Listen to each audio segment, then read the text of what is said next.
The sixth edition of the Mega News at 6 news coming to you live from the 10th Avenue Extension, Greater Estates, and this is MBN TV. First, the headlines. Government begins process for nationwide SIM re-registration exercise. In business, we are now consuming more power than projected, PURC boss. And on the international front, US and Iran hold talks seen as crucial to prevent conflicts.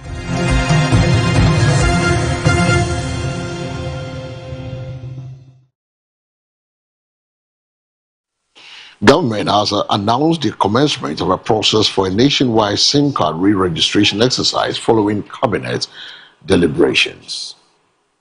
The announcement was made by the Minister for Communications, Innovations and Digital Technologies, Samuel Nate George, during a keynote address at the 2026 Data Protection Commission Conference.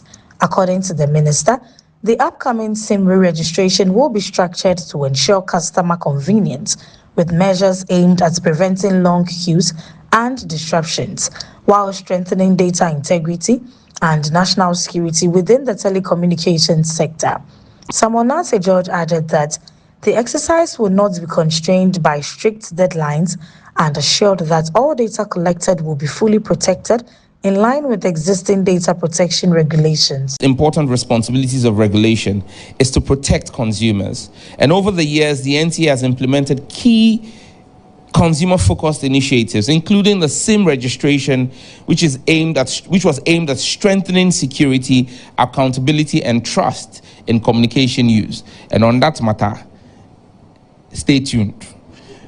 Later today, I think I have a meeting with the regulator and the chamber on issues of SIM registration. So when we finish that meeting, we'll have a conversation with the general public. But another key consumer protection policy that you've implemented is the mobile number portability, empowering consumers with choice and competition, strengthen complaint resolution systems, and continued enforcement of service quality standards.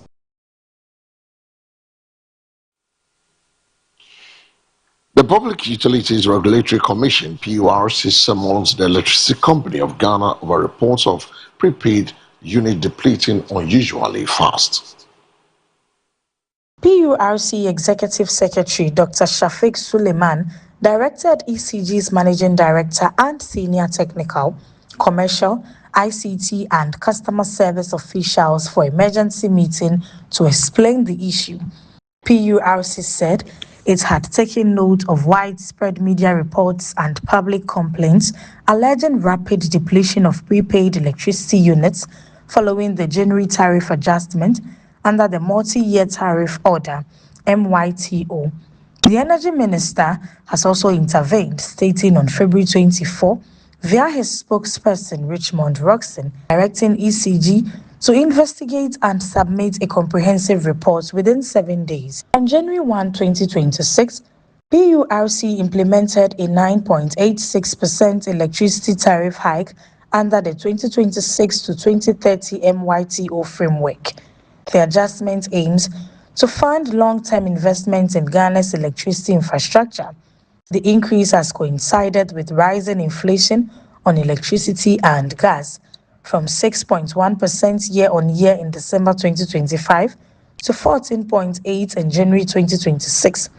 The February 26 PURC meeting is expected to clarify how the MYTO tariff adjustment was integrated into the prepaid metering system, review any system parameter changes, and provide a report on the scale of consumer complaints and proposed resolution measures. The Ghana Armed Forces GAF have also deployed naval and air assets in a large-scale search and rescue operation following an armed attack on fishermen off the coast of Sinya Breku in the Ewutu-Sinya district of the Central Region.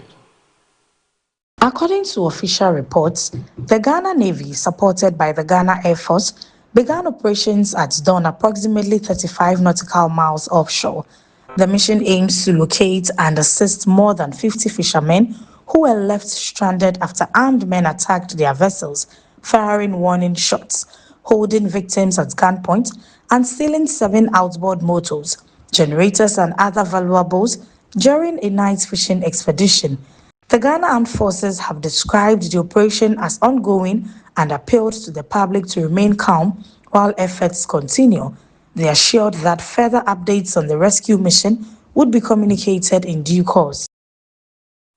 Away from that story, that Inspector General of Police Special Operations team has launched a major security operation at Tamale Metropolis following a surge in violent clashes among rival youth groups linked to drug trafficking. On February 26, 2026, a team of 109 personnel led by DSP Bawa Abdul Jalil and ASP Samuel Mustafa Awenu has deployed to restore order. During patrols, officers responded to a gang fight at Abuabo Market, where suspects wielded machetes and firearms. The suspects fled upon seeing the police, and calm was restored. Later, the team discovered a male adult's body at La Makara electoral area with multiple assault marks. Investigations led to the arrest of Abubakar Mohammed, who confessed that a dispute over unpaid tramadol tablets led to the killing. An accomplice, Rashid Sumaila, was also arrested. 6 others were picked up for alleged possession and sale of suspected Indian hemps and opioids. All suspects are in custody, assisting with investigations. The police reaffirmed their commitment to tracking drug-related crime in Tamale Metropolis. In this house, and they are doing all manner of things there. Are we saying that we don't have elderly people, responsible people who can take responsibility of the security of the area, could dispense this? Because police will come and they will run and they'll come and be hiding this place. So the issue of this consumption of tramadol, sales, is very dangerous, and that is the consequence we are all facing today. I think basically after he has confessed and then we have identified, we are just about to pick the body and then move the body to the hospital. DSP, apart from this gentleman, how many people have you arrested so far? We have arrested him together with other soup in a particular house. They also sit and smoke. Currently, we have other 3 people in addition, so they are also in custody. And then his accomplice, who was moving with him with the dead body, they were all part when he was beaten, and they couldn't stop him. So we are going to look for all of them. They are currently at large, and I can assure you, anybody who have hands in the murder of this young man, the IGP Special Operations team will look for him and make sure that they face the full course of the law. Thank you. Away from the northern region, we go straight to the business desk and we'll bring you the business stories. The Executive Secretary of the Public Utility Regulatory Commission, PURC, Dr. Shafiq Suleiman, says Ghana's electricity demand is rising far beyond official projection, driven by economic stability and growing consumer confidence. He revealed that consumption growth has overtaken the expected annual targets. Dr. Suleiman attributed the surge to improved power supply reliability and renewed economic activity.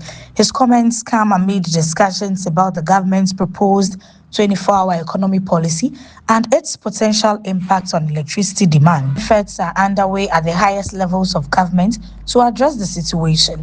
According to him, the country's power dynamics have shifted significantly. We are looking at ensuring that the consumer is not overburdened.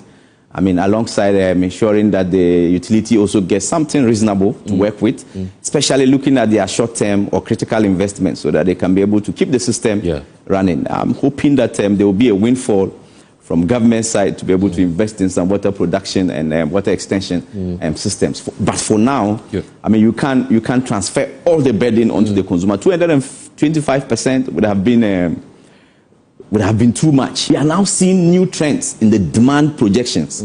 So as I said, base load is generally the minimal power that is required to keep the system running at all times. From 2024 and early 2025, it was around 2,600, 2,700. Over the year, it has escalated to 3,600. Now we are hitting towards 3,800. That's a new phenomenon. And you're also now looking at the peak load. Peak load is getting out of, it's really going high. We are experiencing new peak loads as high as 4,300 or 4,294, consuming more power. I mean, beyond what has been projected. I mean, We are looking at an annual projection of 8% per annum, but I can assure you that we are moving faster than that. And it's because of the stability, it's because of the availability of the power, and then the suppressed demand is now being curtailed, and more consumers are coming on board. Now to the international front, where Iran and the U.S. officials have met in Geneva for a third round of indirect talks, seen as crucial to averting conflict, with President Donald Trump threatening to strike Iran if a nuclear deal is not reached. The discussions come amid the largest U.S. military buildup in the Middle East since the U.S.-led invasion of Iraq in 2003, and with Iran vowing to respond to an attack with force. Thursday's talks were adjourned after 3 hours. Oman's foreign minister, Badr al-Busaidi, who is acting as the mediator, said negotiators had exchanged creative and positive ideas and would return after taking a break. We hope to make more progress, he added.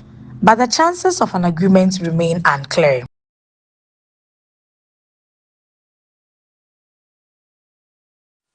Now we're going for a break, and when we return, we'll bring you the weather and its updates.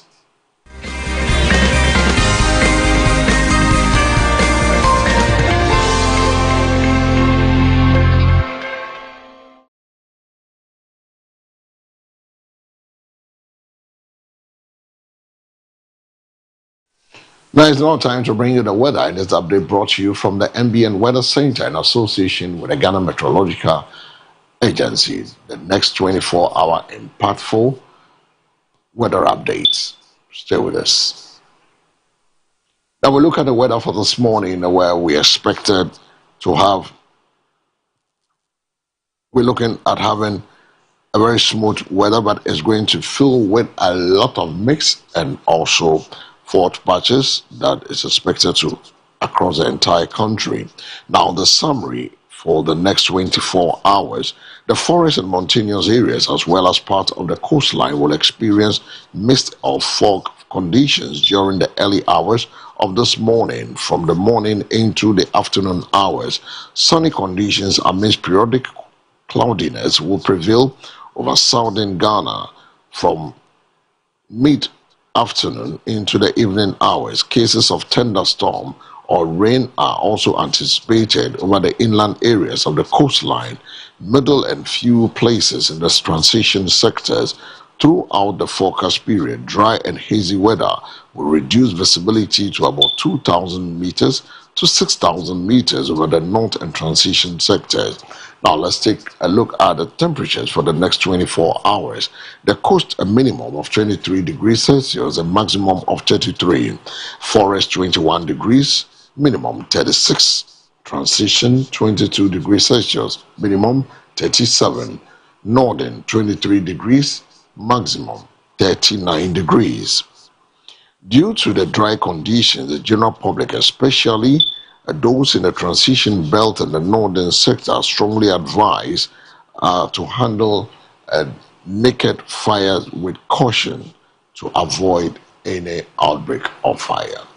And that does it for the weather and its updates, brought to you from the MBN Weather Center in association with the Ghana Meteorological Agency. But before we take leave of you, let's recap the top stories. Government begins process for nationwide registration exercise.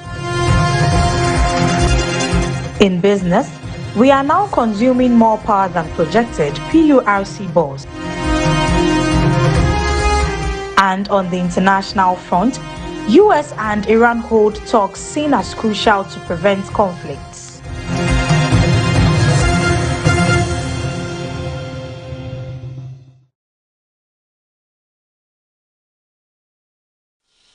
My name is El Samuels. The news also came to you live through our social media handles on MBN 360. And the news came to you from the 10th Avenue Extension, Greater Estate, Nwa Adogon. For more news, log on to MBN 360. Up next is a sports update. Don't go away.